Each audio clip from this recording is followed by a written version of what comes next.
Hey guys, welcome back to Ask Nikki P. I'm going to jump right in. Hi Nikki, I guess I'm sick. Sometimes I eat until I can't and then I vomit.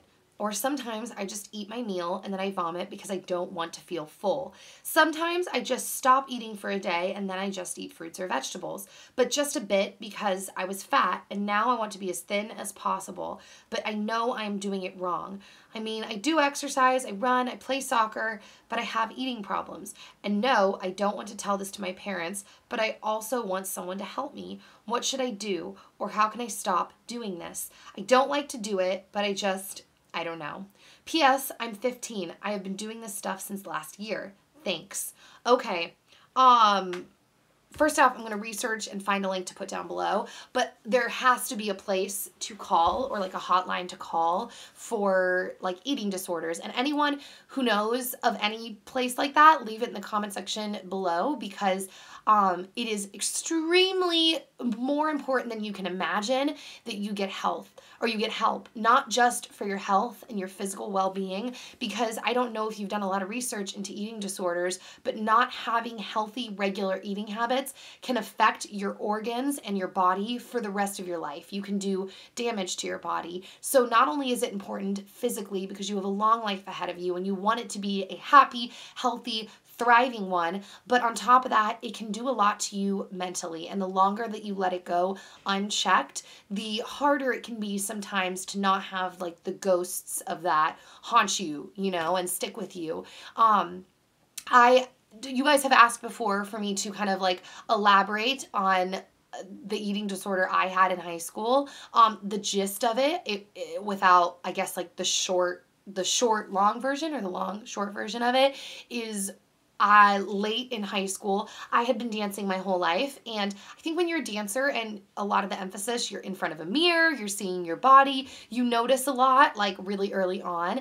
I felt like I couldn't get thin enough. I didn't like the feeling of being full. To be honest, some people just don't like a full feeling. I still don't always love that feeling. It's not very comforting to me. It's kind of like to me, you know what I mean? But I felt like I couldn't get thin enough. I was eating 1,200 calories a day. I know calories so well on like fruits, vegetables, bread, food, because that time period I was so strict about calories. And being aware of calories is not a bad thing. I actually think it's a good, helpful thing because I'm aware of what I eat. I'm aware of what goes into my body. What was harmful was the not only obsession with it, but the fact that I was only eating 1,200 calories a day, which is already a very small amount of calories. But on top of that, I was working out between cross training and dance classes about 8 to 10 hours a day, which 1,200 calories is not even enough to support like an hour of exercise extra a day. Nonetheless, 8 to 10 hours. So now I understand why I couldn't get thin enough, but to those of you, or enough, at least what I thought, I actually couldn't at first I wasn't getting super thin. And the reason I wasn't was because when you are not eating enough calories, your body actually kind of starts to shut down and hold on to the fat that it does have, because fat kind of protects your organs. And anyone else who wants to jump in, put it down below. Gist is, it's not good for you. So my body was holding on. And then I started to lose the weight and I started to get thin and really thin. And people started to tell me like, wow, you're looking so thin.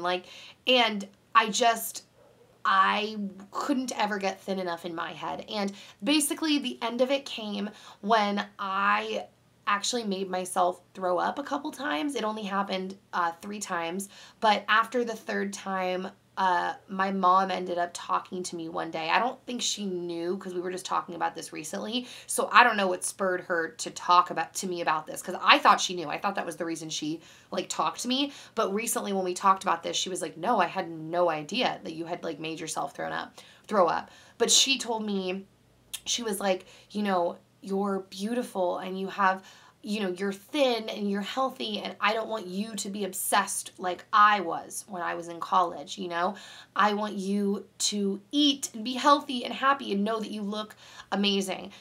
Point of it being, I hadn't talked to my mom either about it because I felt embarrassed. I felt like I'd made up this whole thing in my head, like I wasn't thin enough and she was gonna agree with me or something. And in reality, she ended up telling me like, what? No, like you look thin and beautiful and amazing. And, you know, if you really can't talk to your parents, go to someone, because it's very, very important. And this is for everyone out there. You can do permanent damage, but I really recommend talking to your parents. They're your family. They know you. They love you. They can be there for you. But please talk to someone and do it fast and do it now, because you need help getting through this. If you've gone through this for a year already, you need help getting through it. So that is my advice to you. Tell someone. That being said, I'm going to jump into the Twitter question. And like I said, everyone, leave your thoughts down below because I want to hear your suggestions, thoughts, all that stuff. Okay, Twitter question. Hi, Nikki. How do you get the courage to talk to someone that you like? Okay, I would recommend when you want to talk to someone, whether it's a friend or a person that you might, you know, like, I would recommend talking to them via social media first if you're like really that nervous, because I feel like social media gives you the opportunity to kind of think and like orchestrate your thought and then send it to them, and kind of get the conversation going, or comment on something that you have seen. You're like, now you know they're interested in something, so you have something to say back. So that's a good way to start. The other way is blatantly walking up to the person, acknowledging the awkwardness and saying, hey, I know that this is kind of awkward, but I wanted to introduce myself. Hi, my name's blah blah. I've seen you around. Just thought I would say hello. And have the conversation go from there. Become their friend. You should always become someone's friend before you straight out tell them you like them, first off, because you may like the idea of someone and you may not actually like them. So it's good to get to know someone first before you're like, I really like you, because you might not like them once you know them, or just in general, you know, you just want to get to know someone. So that is my advice to you. So send your questions to asknikkiP@gmail.com. Good luck with everything, guys. Or use the hashtag on Twitter, asknikkiP. And I will see you all very soon. I hope you have a fabulous rest of the day. And yeah, bye.